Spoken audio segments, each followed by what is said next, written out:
ரிஷபராசிக்காரங்களுக்கு இந்த குரு பயிற்சிக்கு பிறகு திருமணம் அப்படிங்கிறது உங்கள் வீட்டில் தான் நடக்க போகுது. ஏன் அப்படின்னா 7ஆம் இடத்துல குருவினுடைய பார்வை அப்படிங்கிறது விழுது. இப்போ 7ஆம் இடம் என்னது?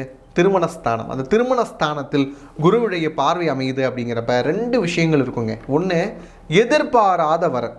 எதிர்பாராத வரன்னா இவங்களாம் நம்மளோட வசதியாக இருக்கிறாங்க, நம்மகிட்ட எங்கே பொண்ணு கேட்டு வர போகிறாங்க, நம்மகிட்ட எங்கே மாப்பிள்ளை கேட்டு வர போகிறாங்க, இந்த மாதிரியான விஷயங்கள்லாம் இருக்குல்ல, இதெல்லாம் உடஞ்சி இவங்களுக்கு இவங்களோட சம்மந்தமா அப்படின்னு ஊரே சொல்கிற அளவுக்கு வரன் அப்படிங்கிற விஷயம் எதிர்பாராத வரன்களாக அமைகிறதுக்கான வாய்ப்புகள் இருக்குது. இன்னொன்று, இந்த திண்ணில் இருந்தவனுக்கு திடுக்குன்னு கல்யாணம்னு சொல்லுவாங்கல்ல, அந்த விஷயம்லாம் ரிஷபத்துக்கு நிறைய சாத்தியக்கூறாக போகுது.